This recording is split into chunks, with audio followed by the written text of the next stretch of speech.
Hello बच्चों। Hello प्यारे बच्चों। बच्चों आज हम स्टार्ट करने वाले हैं सेंटर ऑफ मास का लेक्चर नंबर 1। यह है हमारा नया चैप्टर। हालांकि अगर आप एनसीईआरटी में देखेंगे तो आपको इस नाम से चैप्टर नहीं मिलेगा। ठीक है, एनसीईआरटी ने जो सीक्वेंस अडॉप्ट करी है उसने इस चैप्टर को तोड़ तोड़ के अलग अलग चैप्टर्स के अंदर डाल रखा है। जैसे कंजर्वेशन ऑफ लीनियर मोमेंटम को वो लॉज ऑफ मोशन में पढ़ाता है, फिर कोलिजन्स को एनसीईआरटी पढ़ाता है वर्क पावर एनर्जी के अंदर, और location and motion of centre of मास को वो पढ़ाता है रोटेशन के अंदर। सिस्टम ऑफ पार्टिकल्स करके एक चैप्टर का नाम वो रखता है। ठीक है, तो हमने इन सब कॉन्सेप्ट्स को कंबाइन किया क्योंकि ये कॉन्सेप्ट्स आपस में लिंक्ड हैं। ठीक है, और इसको एक चैप्टर के रूप में अब आपके सामने हम लेकर आ रहे हैं।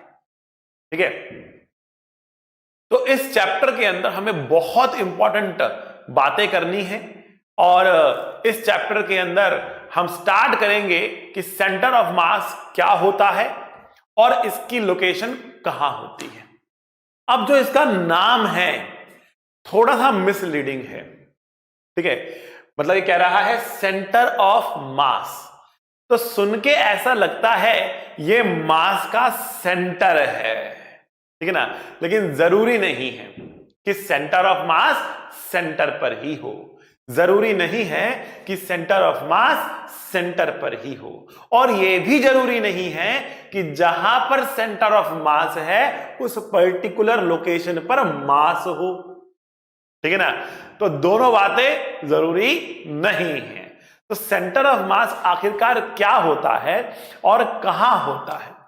तो क्या होता है इसको समझने के लिए जैसे जैसे हम आगे बढ़ेंगे, कॉन्सेप्ट्स आपके सामने आएंगे, आपको उसका एक फील आता हुआ चला जाएगा। आपको उसका फील आता हुआ चला जाएगा। लेकिन फिलहाल हम इतना कह सकते हैं कि सेंटर ऑफ मास एक बहुत ही स्पेशल पॉइंट है। सेंटर ऑफ मास एक बहुत ही स्पेशल पॉइंट है। ठीक है ना, जैसे कि देखिए, आप में से कई बच्चों ने यह ट्राई जरूर किया होगा एक कॉपी या एक बॉल को अपने एक फिंगर टिप पे घुमाने का। ठीक है ना, उसको अपने फिंगर टिप पे इस तरीके से रोटेट करने का। अब जिस पॉइंट के अबाउट आप ये रोटेट करने की कोशिश करेंगे या इसको बैलेंस करने की कोशिश हम कर रहे हैं ना, ठीक है, वो स्पेशल पॉइंट है सेंटर ऑफ मास। इस कोने के अबाउट नहीं घुमा पाएंगे, इस कोने के अबाउट नहीं घुमा पाएंगे। आपको घुमाना पड़ेगा जिस पॉइंट के अबाउट। वो पॉइंट कौन सा है? एक स्पेशल पॉइंट है जिसका नाम क्या है? Centre of. आ रही है समझ में? तो बुक घूमेगी जिस पॉइंट के अबाउट फिंगर टिप पे, वो है सेंटर ऑफ मास। ठीक है, बैलेंस आप देखिए क्या गजब का बैलेंस है।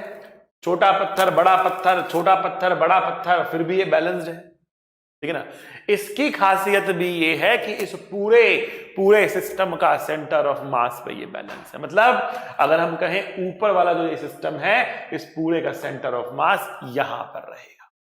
ठीक है ना, तो तभी हम कहेंगे कि क्या हुआ? ये बैलेंस हुआ। ठीक है ना, ये बैलेंस हुआ। तो सेंटर ऑफ मास कहीं ना कहीं इस लाइन के ऊपर रहेगा, तभी ये क्या है बेटा? बैलेंस्ड है। इसको बैलेंस करने में जिस पॉइंट का जिसका रोल है वो है बेटा सेंटर ऑफ मास, है बेटा वो सेंटर ऑफ मास। ठीक है, आगे देखते हैं। अच्छा, अगर आपने एक बैट को उठाकर फेंक दिया, अब बैट घूमते हुए जा रहा है। बैट जो है ये घूमते हुए जा रहा है, रोटेट भी कर रहा है और आगे भी बढ़ रहा है। रोटेट भी कर रहा है और आगे भी बढ़ रहा है। इस तरीके से रोटेट भी कर रहा है, आगे बढ़ रहा है। तो क्या हो रहा है? देखो, ऐसे जा रहा है, ऐसे हुआ, फिर ऐसे हुआ, फिर ऐसे हुआ, फिर ऐसे हुआ, फिर ऐसे जा रहा है। मतलब घूम भी रहा है और आगे भी बढ़ रहा है। ऐसे में अगर आप किसी पॉइंट का पाथ देखेंगे तो वो बड़ा ही कॉम्प्लिकेटेड सा पाथ आपको दिखेगा। लेकिन अगर आप इस पॉइंट का पाथ देखें तो देखिए आपको दिखेगा कि कुछ यहां पर आया, फिर यहां पर आया, फिर यहां पर कुछ इस तरीके से पाथ जा रहा है। बड़ा कॉम्प्लिकेटेड सा पाथ है अगर मैंने इस पॉइंट का पाथ ड्रॉ करने की कोशिश करी है तो। लेकिन मैंने आपके सामने एक बहुत सुंदर पाथ भी ड्रॉ किया है, और वो पाथ कौन सा है बेटा? देखिए डॉटेड पाथ है, पैराबोला, ठीक है ना। तो डिफरेंट पॉइंट्स बहुत ही कॉम्प्लिकेटेड पाथ पे चल रहे हैं, लेकिन एक स्पेशल पॉइंट है जो कि एक बहुत ही सिंपल पैराबोला पे जा रहा है। एक बहुत ही सिंपल पॉइंट है, स्पेशल पॉइंट है जो कि एक सिंपल पाथ पे जा रहा है, जिसका नाम क्या है बेटा? पैराबोला। क्या बोला? पैराबोला, ठीक है ना। तो पैराबोला पाथ पे जा रहा है, ठीक है ना। तो ये मैंने कुछ खासियत दिखाई है आपको इस स्पेशल पॉइंट की, इस स्पेशल पॉइंट की कुछ खासियत दिखाई है। अगर बुक घुमानी है तो वो उसी सेंटर ऑफ मास वाले पॉइंट के ऊपर रखकर आपको घुमानी पड़ेगी। अगर बैलेंस करना है तो उसी सेंटर ऑफ मास के पॉइंट के अबाउट बैलेंस करना पड़ेगा। अगर आप एक ऑब्जेक्ट को घुमाकर फेंक रहे हो तो भी सेंटर ऑफ मास जो स्पेशल पॉइंट है वो एक सिंपल पाथ पे जाएगा। तो ये उसकी कुछ खासियत मैंने आपको दिखाई है, कुछ खासियत मैंने आपको दिखाई है, ठीक है। लेकिन अब हम बात करते हैं कि ये सेंटर ऑफ मास आखिरकार होता कहां पर है, ये सेंटर ऑफ मास आखिरकार होता कहां पर है, ठीक है ना। What is the location of centre of मास। और आज का हमारा चैप्टर इसी टॉपिक के ऊपर कंसंट्रेट करके चलेगा, about the location of centre of मास। आइए देखते हैं।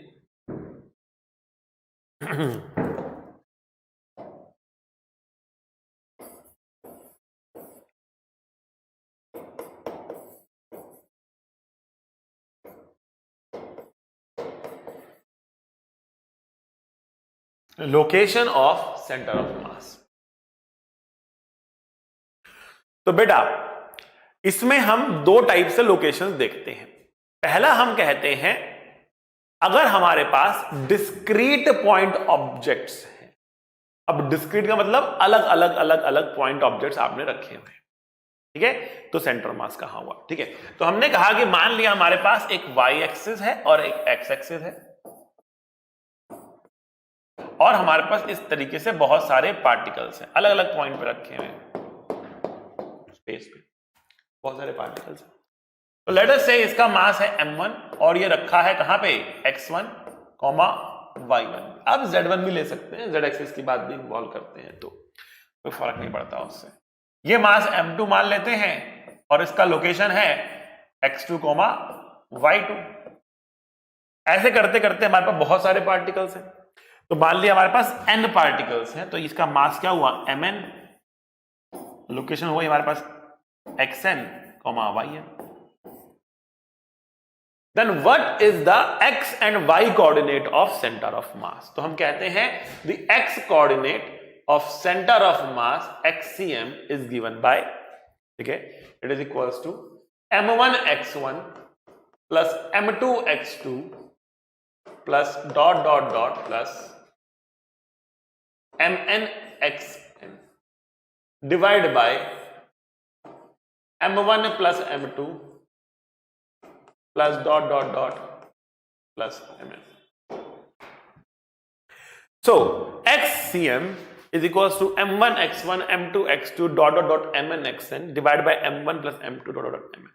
ये हमारे पास xcm हो गया। मतलब ये क्या है? ये है x coordinate of centre of मास। क्या कहेंगे इसको बेटा? कहेंगे x coordinate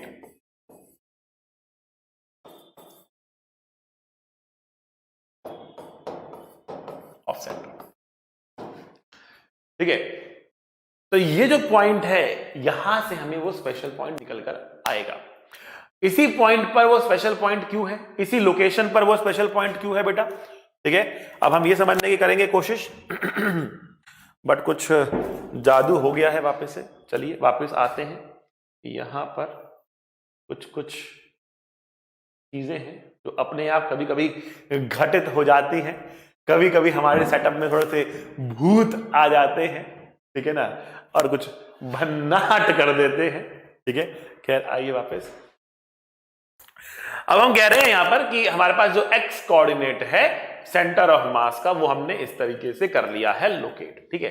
now where is the y coordinate of centre of mass? Where is the y coordinate of centre of mass? Centre mass का y कोऑर्डिनेट, तो बिल्कुल जैसे आपने ये लिखा आप YCM भी लिख सकते हैं।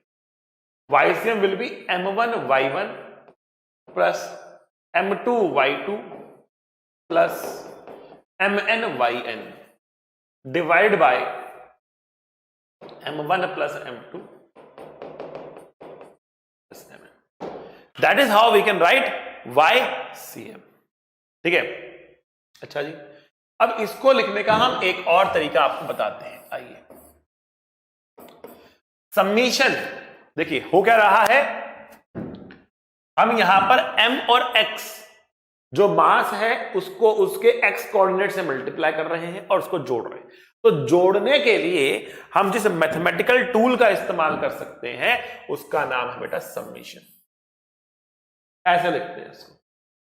अब इसको लिखेंगे सम्मीशन mi xi,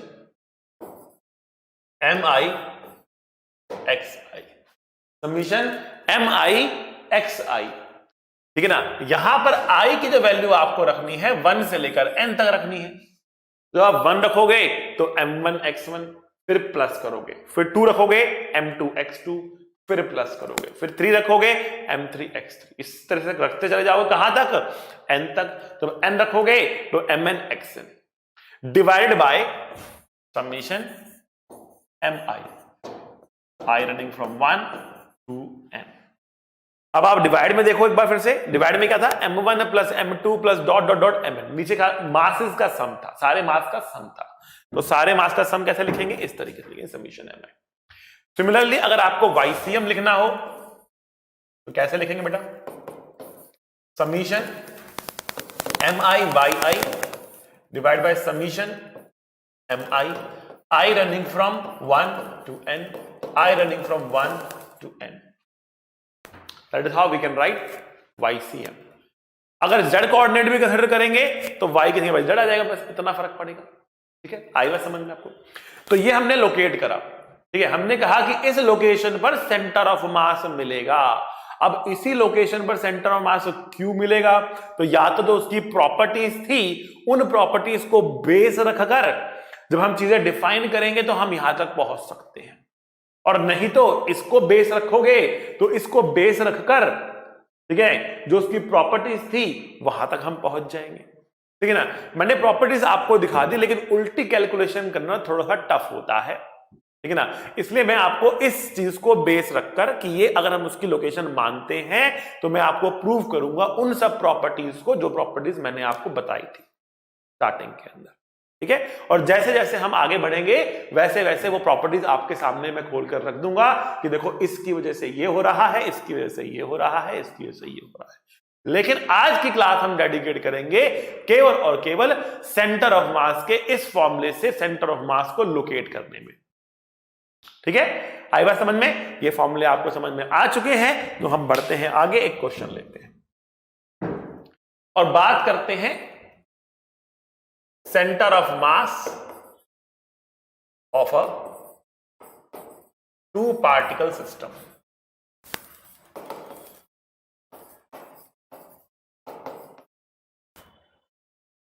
centre of mass of a 2 particle system. 2 particle system का सेंटर ऑफ मास कहां होगा, इस बात को हम निकालने की करते हैं कोशिश। ठीक है, आइए। तो हमने कहा कि मान लेते हैं कि 2 पार्टिकल्स हमारे पास हैं, इसका मास है m1, इसका मास है m2, इनके बीच में दूरी है r, और हम जानना चाहते हैं what is the coordinate of centre of मास। ठीक, अगर सेंटर ऑफ मास का कोऑर्डिनेट निकालना है तो आपके पास एक कोऑर्डिनेट सिस्टम होना चाहिए। ठीक है, तो हमने कहा कि मान लेते हैं ये हमारी x एक्सिस है और ये हमारा ओरिजिन है, ये हमारी y एक्सिस है। अच्छा जी, अगर ये सिस्टम हमारे पास है तो सबसे पहले हमें m1 और m2 का कोऑर्डिनेट लिखना होगा। तो बेटा m1 का कोऑर्डिनेट होगा 0,0 क्योंकि वो तो ओरिजिन पे ही बैठा है, और m2 का कोऑर्डिनेट होगा बेटा कितना, r,0। ठीक है ना, तो अब फटाफट बेटा सॉल्व करेंगे और कमेंट में बताएंगे आपका आंसर कितना आ रहा, आपका आंसर कितना आ रहा है। ठीक है, ठीक है भाई। तो अब हम ये कह रहे हैं आपसे कि देखो m1 हमारे पास है, m2 हमारे पास है, इनके बीच में दूरी r है, सेंटर ऑफ मास का कोऑर्डिनेट क्या होगा। It's a 2 particle system, 1 and 2 particle system, centre मतलब कोऑर्डिनेट क्या होगा। पहली बात y कोऑर्डिनेट निकाल के देखते हैं, y कोऑर्डिनेट निकाल के देखते हैं। What is YCM? तो आप बोलेंगे YCM is equals to m1 into 0 plus m2 into 0। भाई इसका भी y कोऑर्डिनेट 0 है, इसका भी y कोऑर्डिनेट 0 है, divide by m1 plus m2। यही तो फॉर्मूला है ना। कितना है बेटा? 0 तो आया। दैट मींस सेंटर ऑफ मास भी y एक्सिस के अलोंग नहीं होगा, उसका कोऑर्डिनेट y कोऑर्डिनेट कितना 0 आ रहा है। मतलब centre mass is going to be on the line joining m1 and m2। ठीक है, तो पहली बात हम कह सकते हैं कि centre of mass lies on the line joining m1 and m2। पहली बात तो हमने यहां पर ये कह दी। ठीक, अब बताइए अगर ये m1 है और ये m2 है तो क्या centre of mass exactly centre पर होगा? क्या सेंटर ऑफ मास इस m1 m2 के एग्जैक्टली मिड पॉइंट पर होगा क्या? The answer is no. Centre of mass exactly mid point पर नहीं होगा। तो अगर मैं कह रहा हूं m1 भारी है, m2 हल्का है, सपोज आई एम सेइंग कि m1 is greater than m2, तो बताइए सेंटर ऑफ मास किसके नजदीक होना चाहिए? क्या सेंटर ऑफ मास को m1 के नजदीक होना चाहिए या सेंटर ऑफ मास को m2 के नजदीक होना चाहिए? सेंटर ऑफ मास को किसके नजदीक होना चाहिए? m1 के नजदीक होना चाहिए या m2 के नजदीक होना चाहिए? किसके नजदीक होना चाहिए? बहुत इंपॉर्टेंट पॉइंट है। ठीक है, आप कमेंट बॉक्स में लिख के बताएं कि सेंटर ऑफ मास को m1 के नजदीक होना चाहिए या m2 के नजदीक होना चाहिए। इसके ऊपर फिर मैं IIT में आया हुआ क्वेश्चन पूछूंगा आपसे, ध्यान रखना। IIT में आया हुआ क्वेश्चन पूछूंगा, बहुत बहुत शानदार क्वेश्चन है, बहुत मजेदार क्वेश्चन है। तो मजेदार किस लिए है? मजेदार क्वेश्चन वो होता है जो आपसे गलती करा दे। ठीक है ना, मजेदार क्वेश्चन वो होता है जो आपसे गलती करा दे। तो मैं डिस्कस करूंगा और मैं कह रहा हूं आप गलती करोगे। ठीक है ना, 2 मिनट तक जब उसका आंसर सोचोगे, जब आपको आंसर मिलेगा उसका और सोचोगे, तो 2 मिनट अपना सर खुजाते रहोगे, सर ये क्या कह दिए हो, नहीं समझ में आ रहा है। ठीक है ना, और जब समझ में आएगा तब कहोगे ओ ये था। ठीक है, चलिए आइए, हमने कहा कि centre of mass lies on the line joining the point masses m1 and m2। ठीक है, अब सेंटर ऑफ मास कहां होगा? भारी वाले के पास या हल्के वाले के पास? मैथमेटिकली मैं आपको प्रूव करके दिखाता हूं कि सेंटर ऑफ मास कहां होता है। आइए, तो हमने कहा XCM will be m1 into 0 plus m2 into r divided by m1 plus m2।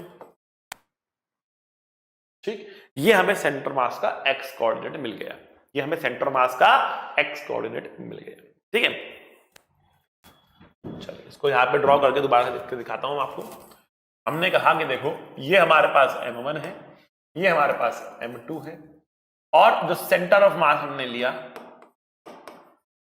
उसका कोऑर्डिनेट कितना है बेटा? उसका कोऑर्डिनेट हमने निकाला m2r divide by m1 plus m2, m2r divide by m1 plus m2, ये कोऑर्डिनेट है इसका। अच्छा, अब देखो कोऑर्डिनेट का मतलब क्या हुआ? अगर ये 0 है और इसका कोऑर्डिनेट है XCM, 0, तो क्लियरली जो ये डिस्टेंस होगा ना, ये भी XCM ही होगा, क्योंकि ये तो 0,0 था, तो ये डिस्टेंस भी XCM ही होगा। ठीक है, अच्छा जी, बहुत सही। तो जो ये डिस्टेंस हमारे पास आया XCM के बराबर, that is m2r divide by m1 plus m2। अच्छा, कोई पूछ ले आपसे भैया ये डिस्टेंस कितना है, what is this distance equals to? तो आप कहेंगे बेटा ये डिस्टेंस होगा r minus m2r divide by m1 plus m2। Solve करने पर इसको आपको मिलेगा, जब आप एलसीएम लेकर सॉल्व करोगे तो आपको मिलेगा बेटा m1r divide by m1 plus m2। जिसको यकीन ना हो वो सॉल्व करके देख ले, जिसको यकीन ना हो वो सॉल्व करके देख ले। ठीक है, और नहीं तो यकीन कर ले, तो ही बातें हैं। या तो यकीन करो कि ये आएगा, और यकीन नहीं है तो सॉल्व करके देख लो कि भैया ये आएगा। ठीक, ओके भाई। अब हमने कहा कि जो m1 है ना वो m2 से बड़ा है, m1 जो है वो m2 से बड़ा है। यही मैंने आपको दिया था ना, m1 is greater than m2, ये दिया मैंने आपको, बहुत शानदार। आइए, अगर m1 m2 से बड़ा है तो ये डिस्टेंस बड़ा होगा कि ये डिस्टेंस बड़ा होगा? क्लियरली ये डिस्टेंस छोटा है और ये डिस्टेंस बड़ा है। तो अगर m1 भारी है तो सेंटर ऑफ मास की दूरी m1 से कम आ रही है, बिकॉज यहां पर m2 है, हल्के वाला मास लिखा है यहां पर हमने, तो ये डिस्टेंस कम आ रहा है, ये डिस्टेंस ज्यादा आ रहा है। मतलब सेंटर ऑफ मास भारी वाले के नजदीक है। सेंटर ऑफ मास कहां है? भारी वाले के नजदीक है। तो आइए इस फॉर्म को भी लिख लेते हैं। That centre of mass lies near to the heavier mass.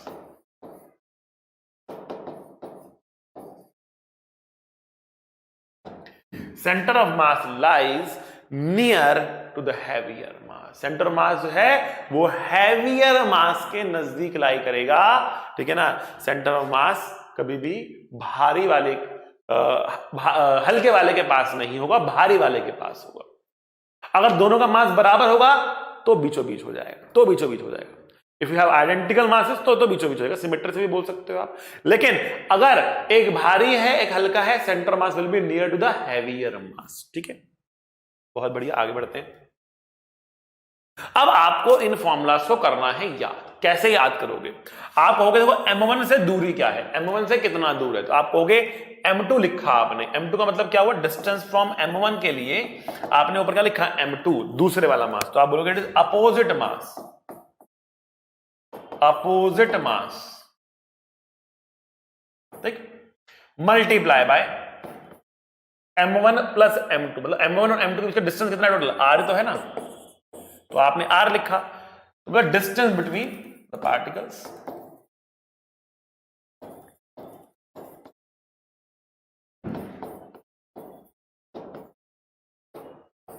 Divide by total mass. तो व्हाट इज mx1? किसी भी एक पार्टिकल से सेंटर मास की दूरी क्या होगी? तो आप कहेंगे opposite mass, distance between them divide by total mass. अब इसको करना है याद आपको इस तरीके से, ठीक है। बहुत सिंपल तरीका बता दिया मैंने आपको, बहुत सिंपल तरीका, ठीक है। तो आप क्या बोलोगे? Opposite mass, distance between them divide by total mass. Okay, ठीक है, चलो समझ गए, बढ़े आगे। छोटा सा प्रश्न कर लो। टिंग टिंग, ये मास हमारे पास है m, इसको लेके हमने कितना? 4m, डिस्टेंस लेके हमने कितना? 2r, ठीक है। तो क्वेश्चन पूछा है find the distance, find the distance of centre of mass from m। आइए करते हैं इसको। m से सेंटर मास की दूरी क्या होगी? तो हमने कहा m से सेंटर मास की दूरी होगी xm, कितना होगा? अपोजिट मास, अपोजिट मास कितना है? अपोजिट मास 4m है। डिस्टेंस बिटवीन देम कितना है? डिस्टेंस r है। टोटल मास, टोटल मास कितना है बेटा? m प्लस 4m है। तुरंत हमारा आंसर निकलेगा, कितना आ रहा? 4mr डिवाइड बाय 5m, कितना हुआ? 4r bye 5। टड़ा, ये वाला आंसर आएगा 4r बाय 5, ठीक है। बहुत खूब, पढ़ते हैं आगे।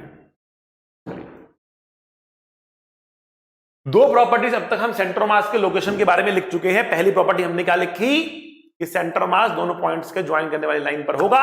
दूसरी प्रॉपर्टी क्या लिखी? भारी वाले के नजदीक होगा। आगे और प्रॉपर्टीज को हम करते हैं एक्सप्लोर, और इस बार हम लेते हैं 3 पार्टिकल का system. We have a system of 3 particles.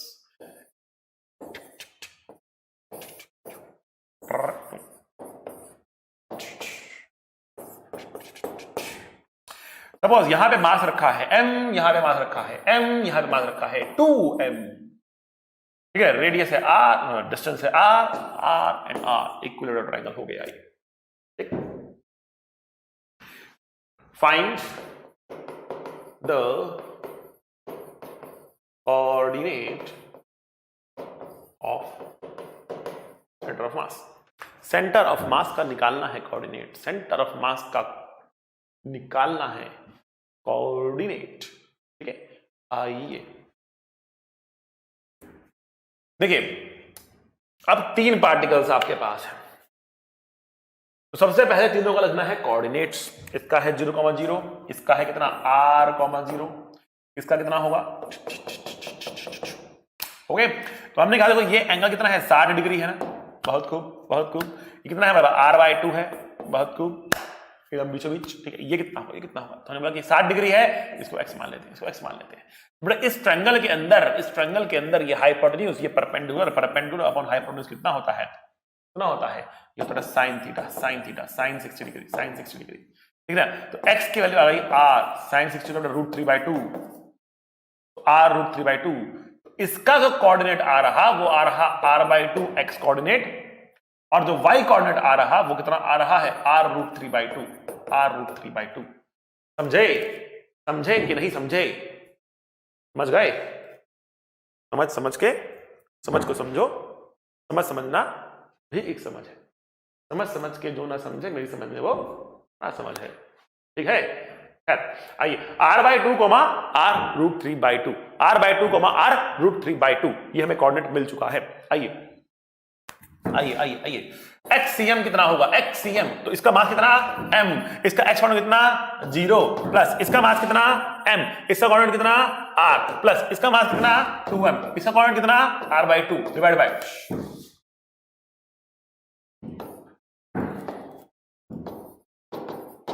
इसका मास कितना m, इसका मास कितना m, इसका मास कितना 2m।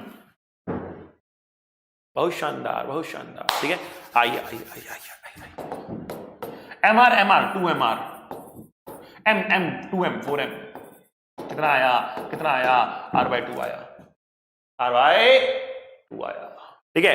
आइए और देखते हैं YCM निकालते हैं, YCM कितना हुआ। आइए इसका मास कितना है, m है, कितना कोऑर्डिनेट है 0 है, इसका मास कितना है m है, कितना कोऑर्डिनेट है 0 है, इसका मास कितना है 2m है, इसका कोऑर्डिनेट कितना है r√3/2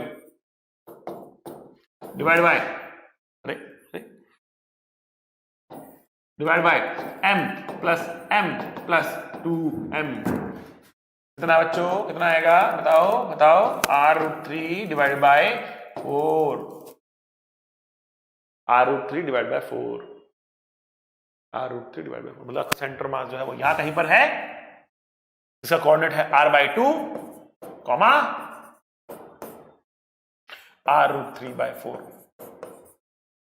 r√3/4, समझे कि नहीं समझे?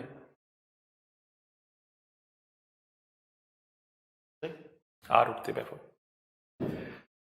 बट इससे हमें कौन सी प्रॉपर्टीज मिलने वाली हैं, आइए समझाता हूं। देखो पहले प्रॉपर्टी बताता हूं, फिर करके वेरीफाई करके दिखाऊंगा। सेंटर ऑफ मास का लोकेशन जानने के लिए, सेंटर ऑफ मास का, ध्यान सुनना मेरी बात को, ध्यान दे दो यहां पे, सेंटर ऑफ मास का लोकेशन जानने के लिए आप एक बड़े ग्रुप को छोटे छोटे ग्रुप में तोड़ सकते हो और उन छोटे छोटे ग्रुप को उनके सेंटर ऑफ मास पर कंसंट्रेटेड रखा हुआ मान सकते हो, ठीक है। मैं लिख के समझाता हूं मैं क्या कह रहा हूं। To find the location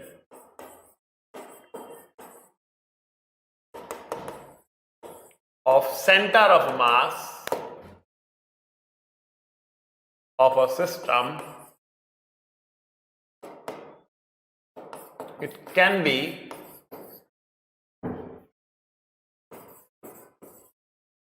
broken into smaller systems, and those smaller systems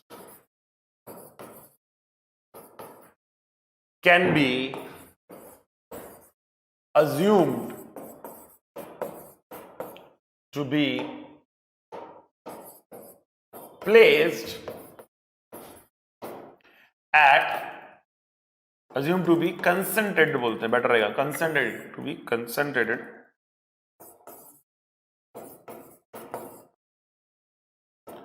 at their center of mass। उन सबको उठाकर उनके सेंटर मास पे रख देंगे।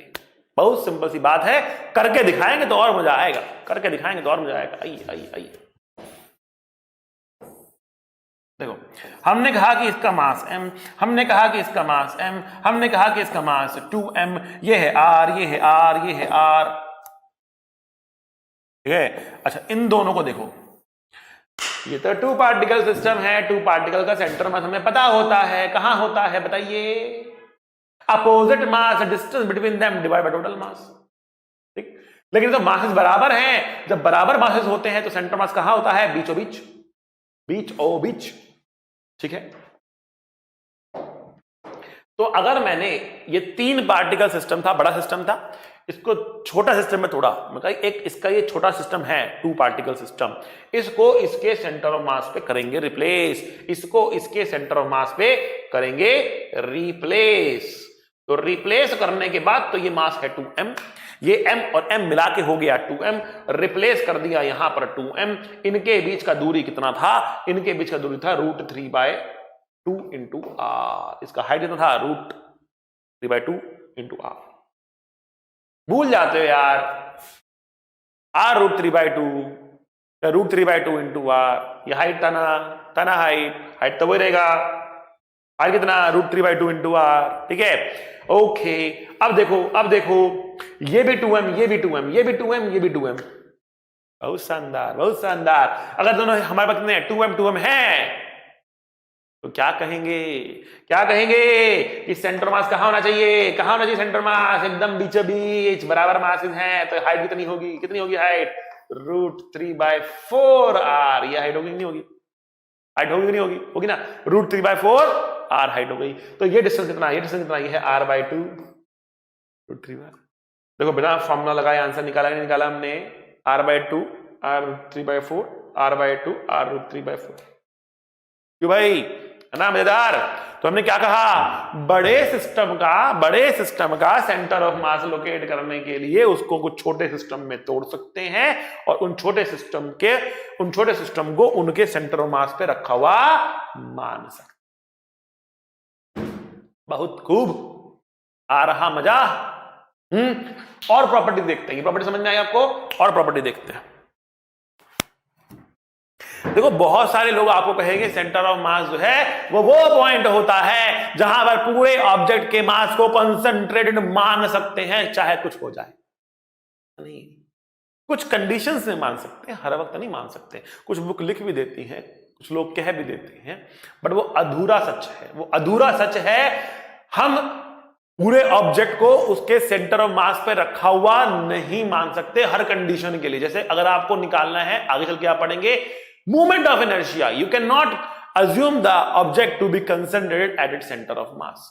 अगर आपको निकालना है ग्रेविटेशनल फील्ड, तो यू कैन नॉट, अब ग्रेविटेशनल फील्ड क्या होती है आप आगे पढ़ेंगे, you can not assume the whole object to be concentrated at its centre of mass. आ रही है बात समझ में? तो ये जो कंसेप्ट है ना, जो लोग आपको दे देते हैं, ठीक है, ये पूरी तरीके से सच नहीं है। कुछ कंडीशन में सच है, कुछ में सच नहीं है, बच्चा लोग। ठीक है, I can tell you the situation जहां पर ये सच नहीं है। इसलिए मैं कहीं पर भी आपको सेंटर ऑफ मास के डेफिनेशन में ये नहीं कह रहा हूं कि सेंटर ऑफ मास वो पॉइंट है जहां पर पूरी बॉडी के मास को कंसंट्रेटेड मान सकते हैं। अगर ऐसा करते हैं तो उसके साथ फिर और इफ एंड बट्स लग जाते हैं कि जब ये होगा तो मान सकते हैं, जब ये होगा तो मान सकते हैं, जब केवल मोशन स्टडी करना है तो मान सकते हैं। अरे समझ में, ठीक है ना? अरे समझ, मतलब मोशन भी कैसा स्टडी करना है आपको, ट्रांसलेटरी मोशन, रोटेटरी मोशन में फिर थोड़ी सी बातें घूम जाती हैं, थोड़ा सा वहां पे हमें सोच समझ के चलना पड़ता है। खैर एनीवेज, अभी रोटेटरी में हमें जाना नहीं चाहिए, ग्रेविटेशन में जाना नहीं चाहिए। अभी के लिए जितना बता रहा हूं उतना समझो, इधर उधर की बात को छोड़ दो। कप के अंदर चाय अगर आपको डालनी है तो पहले कप का खाली होना जरूरी है।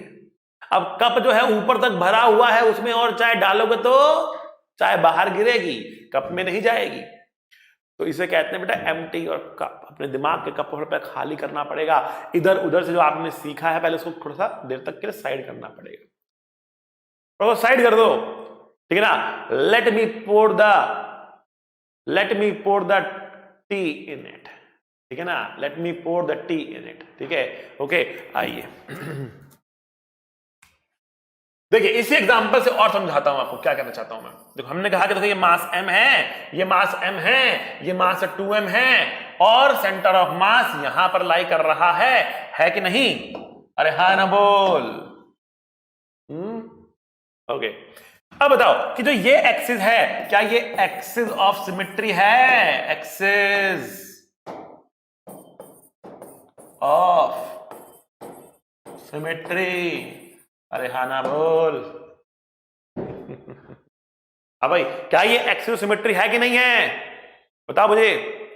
तो बिल्कुल ही एक्सिस सिमेट्री है। जैसा इसके लेफ्ट में वैसा इसके राइट में, जैसा इसके लेफ्ट में वैसा इसके राइट में। तो क्या है ये है एक्सिस ऑफ सिमेट्री। यह है axis of symmetry and centre of mass is lying on the axis of symmetry. Centre of mass is lying on the axis of symmetry. Remember, बहुत बहुत इंपॉर्टेंट नोट है ये, that centre of mass lies on axis of symmetry. Centre of मास हमेशा axis of symmetry पे लाई करेगा। अगर आप किसी बॉडी के अंदर एक से ज्यादा एक्सिस ऑफ सिमेट्री ढूंढ पाते हैं, अगर आप किसी एक्सिस के अंदर एक से ज्यादा एक्सिस ऑफ सिमेट्री ढूंढ पाते हैं, तो उनके इंटरसेक्शन के ऊपर सेंटर ऑफ मास को लाई करना कंपलसरी है। क्या मतलब है बेटा? जैसे कि अगर आपने एक रिंग ले ली, आप कहोगे देखो क्या ये एक्सिस ऑफ सिमेट्री है? बोलोगे यस, जैसा इसके ऊपर वैसा इसके नीचे। अगर आपने ये ले लिया तो क्या ये एक्सिस ऑफ सिमेट्री है? आप बोलोगे यस, जैसा इसके लेफ्ट में वैसा इसके राइट में।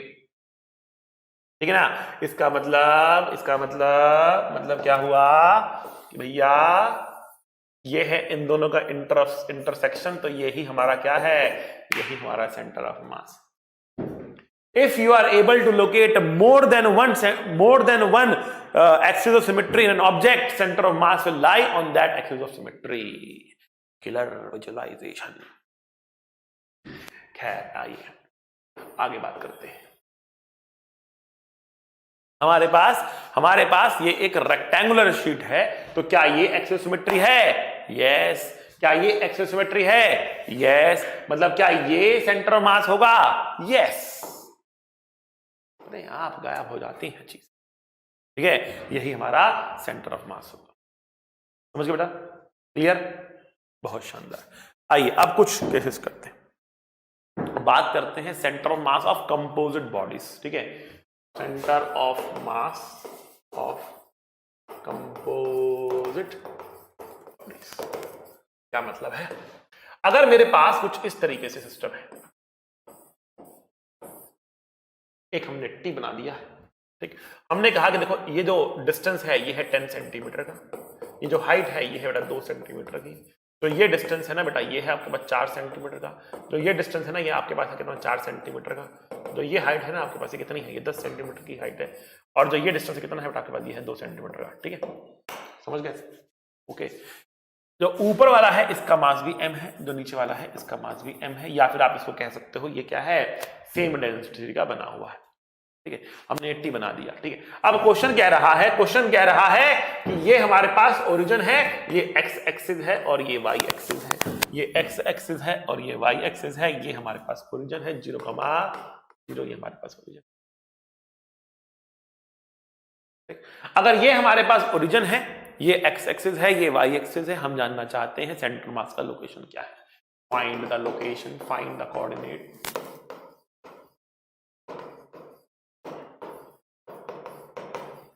आप मुझे बताइए, बिना सॉल्व करे आप मुझे बताइए कि centre of mass x axis पर लाई करेगा कि y एक्सिस पर लाई करेगा? x पे लाई करेगा कि y पे लाई करेगा, या कहीं और लाई करेगा? ना x पे ना y पे, कहीं और। ठीक है, तो आइए देखिए, क्या x axis axis of symmetry है? नहीं। जैसा इसके नीचे वैसा इसके ऊपर नहीं है। बट क्या y axis axis of symmetry है? जैसा इसके लेफ्ट में वैसा इसके राइट में है, तो आप कहेंगे कि हाँ है, y axis axis of symmetry है। अब क्योंकि y axis axis of symmetry है, इसीलिए हम क्या कह सकते हैं? कि centre of mass will lie on the y axis. Centre of mass will lie on the centre of mass will lie on the y axis. Centre of मास जो है y एक्सिस के ऊपर लाई करेगा। Centre of mass y axis के ऊपर लाई करेगा। ठीक है, अब क्योंकि centre of mass y axis के ऊपर लाई करने वाला है, ठीक, क्योंकि सेंटर ऑफ मास जो है वो वाई एक्सिस के ऊपर लाई करने वाला है। ठीक है।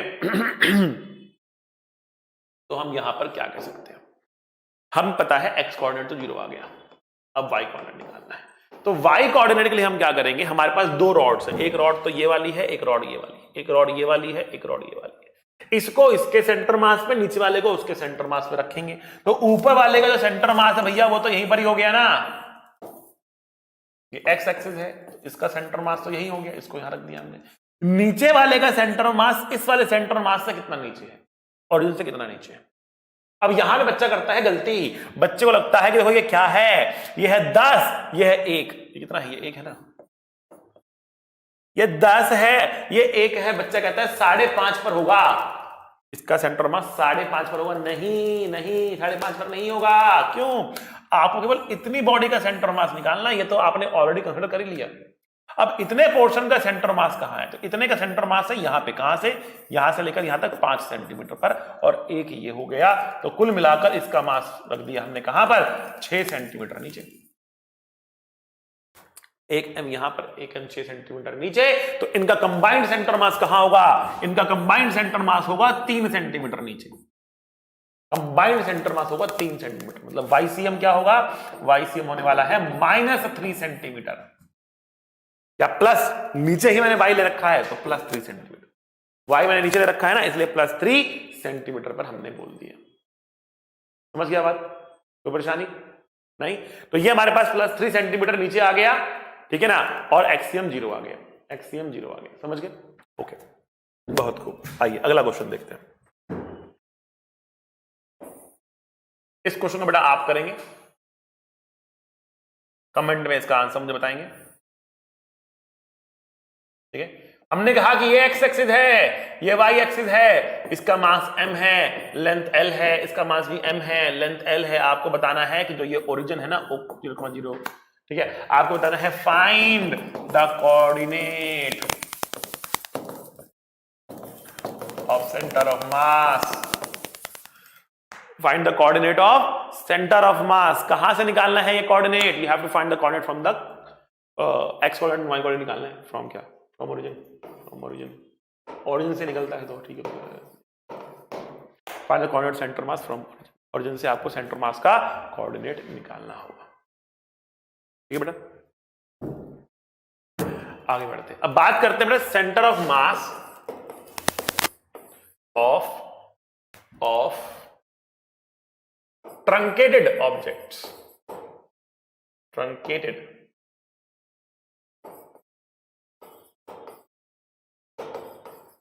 क्या मतलब, हमने एक ऑब्जेक्ट में से एक पोर्शन काट के बाहर निकाल दिया, उसका सेंटर मास पूछ लिया आपसे। जैसे कि मैंने कहा कि देखो हमारे पास एक स्क्वायर था, इसकी साइड लेंथ a और इसकी साइड लेंथ भी a के बराबर थी। आई बात समझ में आपको? ये x एक्सिस, ये y एक्सिस, ये 0,0, ठीक है, तो ये साइड होगी a/2 और ये भी होगी a/2। ठीक है, तो हमने इस वाले पोर्शन को काट दिया, कट ऑफ। तो अब क्वेश्चन कह रहा है कि जो बचा हुआ पोर्शन है उसका सेंटर ऑफ मास का कोऑर्डिनेट निकालना है। फाइंड द कोऑर्डिनेट्स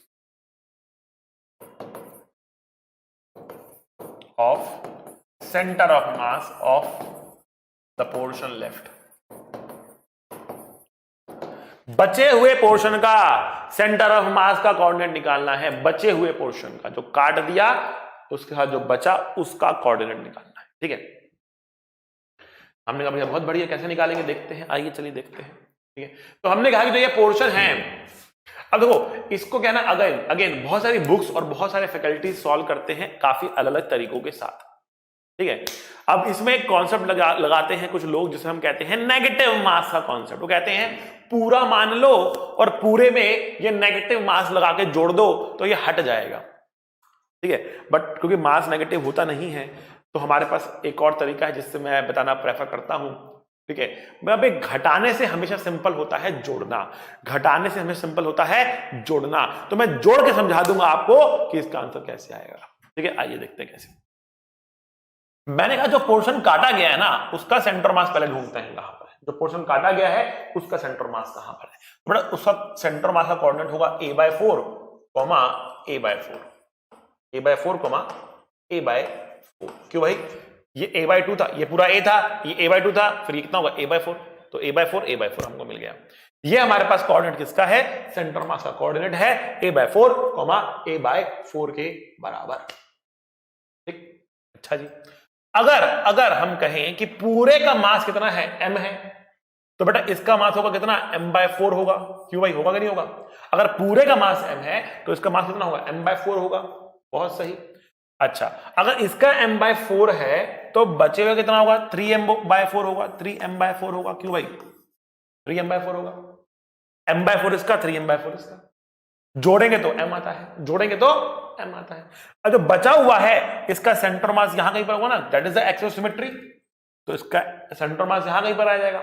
अब जो इसका सेंटर मास यहां कहीं पर होगा, मान लेते हैं इसका कोऑर्डिनेट है x cm, y cm, जो हमें निकालना है।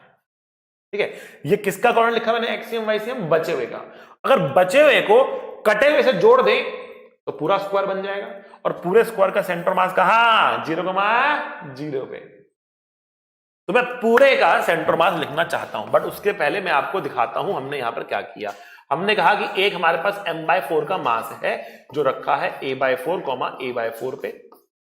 ठीक है, और जो कटा हुआ पोर्शन बचा उसका मास है 3m/4 पे, उसको हमने रखा xcm, ycm पे, और दोनों का कंबाइंड सेंटर मास है 0,0 पे।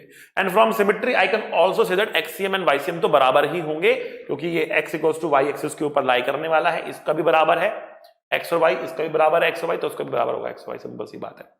ठीक है ना, ओके जी। बट ये xcm ycm होगा कितना आखिरकार, तो मैंने बोला देखो इसके और इसके कंबाइंड सेंटर मास की बात करते हैं, इसके और इसके कंबाइंड सेंटर मास की बात करते हैं। तो हम क्या कहेंगे, हमें कंबाइंड सेंटर मास कहां रखा है, 0 पे रखा है ना, कंबाइंड सेंटर मास कहां रखा है, 0 पे रखा है ना, वो किसके बराबर होगा, वो होगा m1 x1 m2 x2 divide by m1 plus m2, वो तो m था। बहुत सही। ठीक है, m कट जाएगा ऊपर नीचे। ठीक, ओके, समझ में आएगा आपको? क्या लिखेंगे, हम लिखेंगे 3/4 xcm इज इक्वल्स टू, ये यहां पर आएगा माइनस a/4 × 4 से 4 कट गया, दैट मीन्स xcm की वैल्यू माइनस a/12 आ गई, और यही मेरा ycm भी होगा। तो बेटा जब भी कटे हुए की बात करेंगे तो आप ऐसे कर सकते हो, कटा हुआ बचा हुआ जोड़ के सेंटर पे।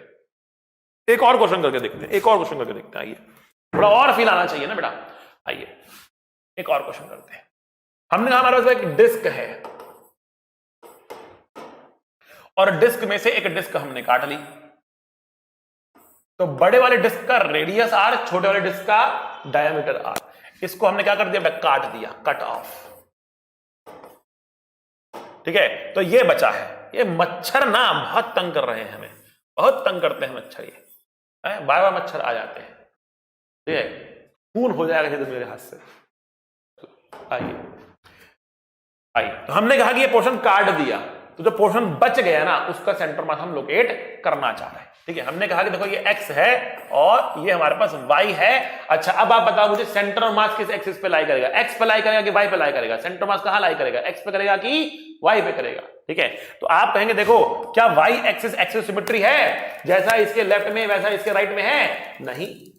क्या x एक्सिस सिमेट्रिक है, यस, जैसा इसके ऊपर वैसा इसके नीचे है, बिल्कुल है, बिल्कुल है, जैसा इसके ऊपर वैसा इसके नीचे बिल्कुल है। मतलब centre of mass must lie on the x axis somewhere here,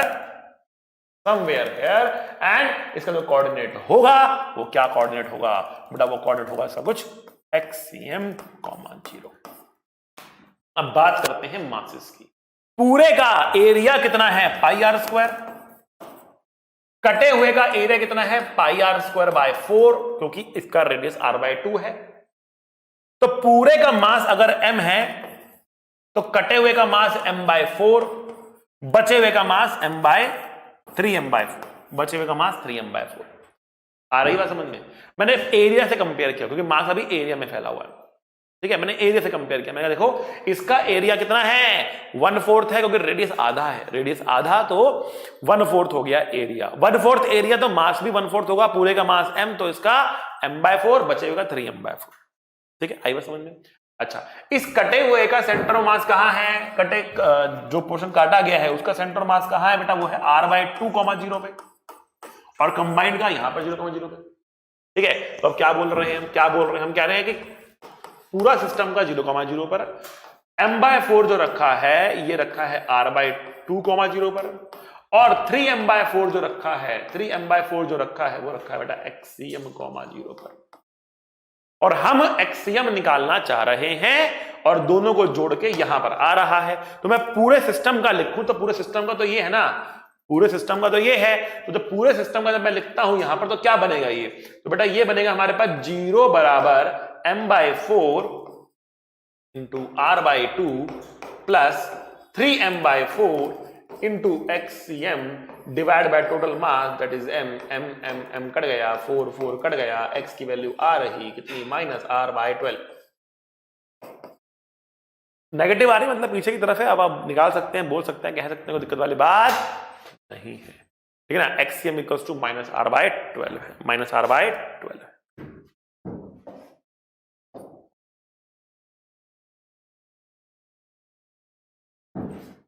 xcm equals to -r/12, that is what we get. बहुत खूब, बहुत बढ़िया, शानदार, समझ गए बेटा आप लोग, ठीक है। आगे बढ़ते हैं। देखिए बेटा, हमने कुछ सेंटर ऑफ मास की बात आप लोगों से करी, वो थे डिस्क्रीट पॉइंट्स के, यहां रखा, वहां रखा, इसका रखा, उसका रखा, 2 ऑब्जेक्ट रख के निकाल दिया, काट के निकाल दिया। लेकिन अब अगर आपके पास कंटिन्यूअस मास डिस्ट्रीब्यूशन हो, मास कंटिन्यूअसली फैला हो, तो उसका सेंटर ऑफ मास कैसे निकालें? ठीक है, तो centre of mass of continuous mass distribution, centre of mass of continuous mass distribution, ठीक, कैसे निकालेंगे भाई? देखो, तो हमने कहा कि XCM डिस्क्रीट के लिए क्या होता है? होता है summation MI divide by summation MI, होता है ना।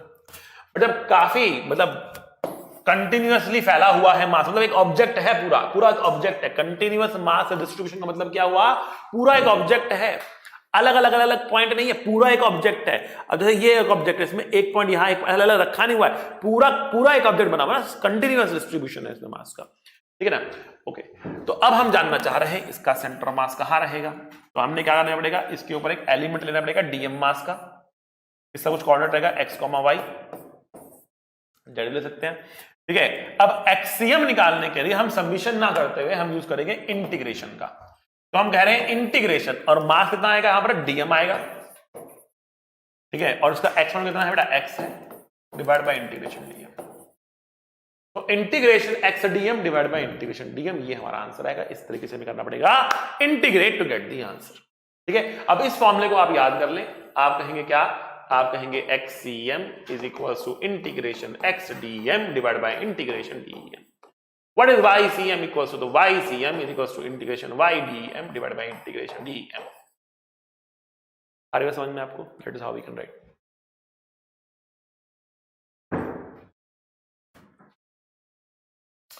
आइए बढ़ते हैं आगे बात करते हैं इसकी और शानदार तरीके से, और बढ़िया बातें हम यहां पर लगाते हैं।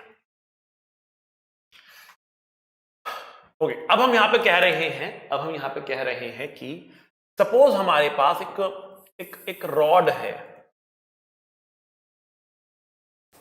ठीक है, लेकिन जो ये रॉड है ना, ये यूनिफॉर्म नहीं है, ठीक।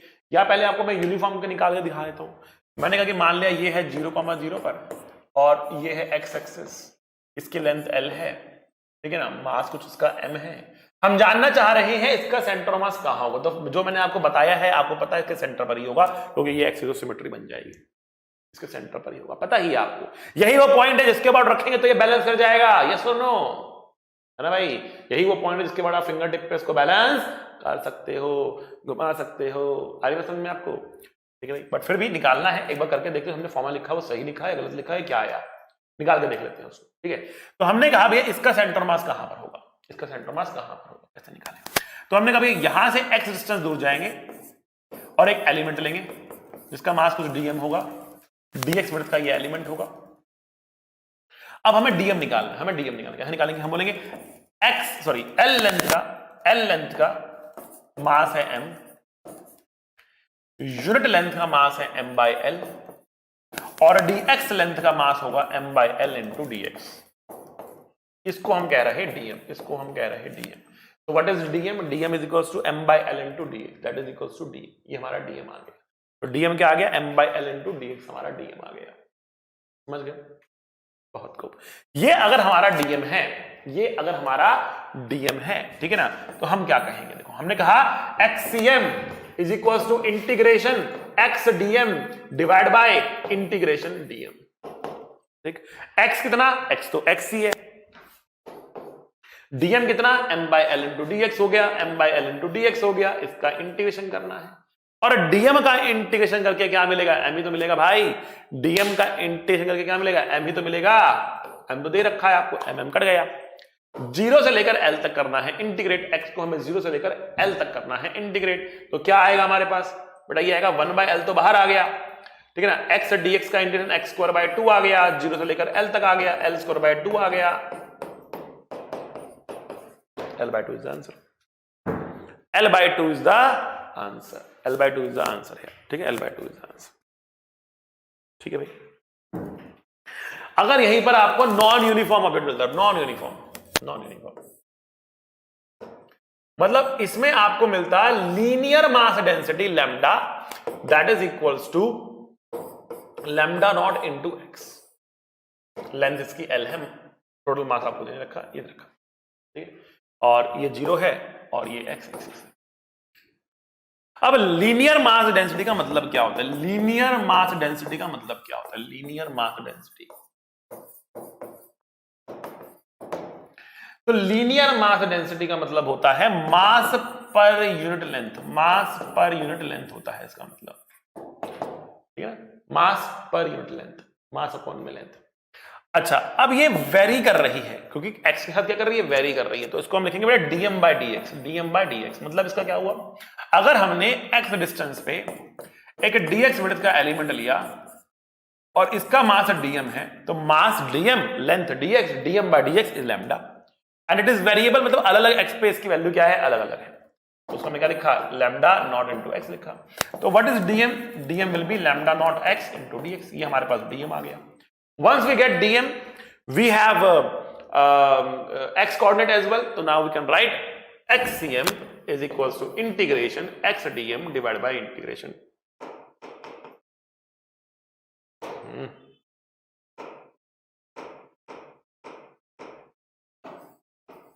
Divided by integration dm. अब dm कितना हमारे पास? Lambda naught x dx, lambda naught x dx, ये हमारे पास dm है, x dx divide by integration. D m कितना लिखा है? डीएम वापस से कितना है? Lambda naught x d x. तो जो कांस्टेंट होगा वो बाहर निकल के कट जाता है, ठीक है। अब लिमिट क्या रहेगी? 0 से लेकर l, 0 से लेकर l। एक्स स्क्वायर का इंटीग्रेशन होता है x क्यूब डिवाइड बाय 3, 0 से लेकर l। x dx का इंटीग्रेशन होता है बेटा x स्क्वायर बाय 2, 0 से लेकर l। तो ऊपर क्या आएगा बेटा? ऊपर आएगा l क्यूब बाय 3, नीचे कितना आएगा बेटा? l स्क्वायर बाय 2, तो कितना आएगा? 2l bye 3, 2l bye 3। Clearly यहां पर क्या हो रहा है कि इस तरीके से हमारा मास क्या बढ़ता जा रहा है, इस तरीके से आगे तरफ क्या हो रहा है? मास जो है वो हैवी होता जा रहा है, मास डेंसिटी बढ़ती जा रही है। अब 2l/3 पे सेंटर ऑफ मास आया, मतलब वो आगे की तरफ खिसक गया, भारी वाले मास की तरफ खिसक गया। तो सेंटर ऑफ मास हमेशा भारी वाले के नजदीक रहता है, ये आपको रखना है याद, ठीक है। इस तरीके से कंटिन्यूअस मास डिस्ट्रीब्यूशन का भी हम आंसर निकाल सकते हैं, डिस्क्रीट का भी आंसर निकाल सकते हैं। अब कुछ फॉर्मूले हैं बेटा जो आपको रखने हैं याद, कुछ फॉर्मूले हैं जो आपको याद रखने हैं। जैसे अगर हमारे पास एक सेमी सर्कुलर रिंग है, semi circular ring, semi circle, तो बताओ क्या इसका सेंटर मास सेंटर पर होना चाहिए? नहीं। क्यों? देखो ये एक्सिस ऑफ सिमेट्री है मान लिया मैंने, लेकिन ये तो एक्सिस ऑफ सिमेट्री नहीं है ना, तो कोई जरूरी नहीं कि यहां पर इसका सेंटर ऑफ मास हो। रादर इसका सेंटर मास थोड़ा ऊपर होता है और इसका सेंटर मास का हाइट होता है 2r/π। 2r/π याद रखना है आपको, बहुत इंपॉर्टेंट है। आगे आने वाले चैप्टर्स में और इस चैप्टर में भी हम कहीं ना कहीं इसका इस्तेमाल कर रहे होंगे। अगर मेरे पास सेमी डिस्क है आधी डिस्क, बट इसका जो सेंटर ऑफ मास होता है ना वो होता है 4r/3π पे, 4r/3π पे होता है, 4r/3π पे होता है। ठीक है, अगर हमारे पास एक होलो हेमिस्फीयर है,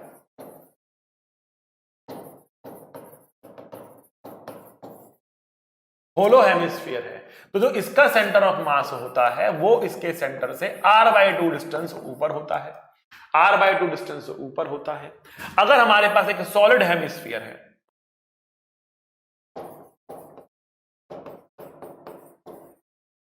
ठीक है, तो हमारे पास जो सेंटर ऑफ मास होता है इसका होता है बेटा 3r/8 में, 3r/8 में होता है, इसका r/2 पर, इसका 3r/8। ठीक है, इसी तरीके से अगर हमारे पास एक होलो कोन है,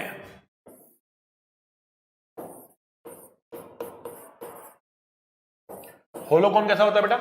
होलो कोन मतलब खाली कोन, मतलब जैसे खाली सॉफ्टी खाते हो ना, कॉर्नेटो खाते हो ना आप, उसमें से अंदर से सारा चॉकलेट निकाल दो, आइसक्रीम निकाल दो, खाली जो बचा वो बचा होलो कोन। ठीक है ना, तो होलो कोन जो आपके पास है इसका सेंटर ऑफ मास होता है h/3 पर, h इसकी हाइट होती है। और अगर आपके पास सॉलिड कोन है, इस बार आपने आइसक्रीम बाहर नहीं निकाली है, सॉलिड कोन है, तो बेटा इसका सेंटर मास होता है h/4 पर, इसका सेंटर मास होता है बेटा h/4 पर, h इसकी हाइट होती है। आ रहे बेटा समझ आपको? तो ये कुछ कॉमन सेंटर ऑफ मास हैं जो बेटा आपको याद रखने हैं, इनकी लोकेशंस आने वाले क्वेश्चंस में आपको इसके ऊपर क्वेश्चंस मिल सकते हैं। ठीक है, अब हम बात करते हैं एक चैलेंजर की। मैंने कहा था लास्ट में आपको मैं क्वेश्चन देके जाऊंगा, तो क्वेश्चन बेटा ये है कुछ इस प्रकार, that we have a baseball bat, हमारे पास एक बेसबॉल का बैट है। ठीक है, अच्छा अगर इसको बैलेंस करना है तो क्या एकदम आप सेंटर वाले फिंगर पे रख के बैलेंस कर पाओगे? नहीं कर पाओगे, ये गिर जाएगा। ऑब्वियसली ये वाला पोर्शन भारी है, ये वाला पोर्शन हल्का है।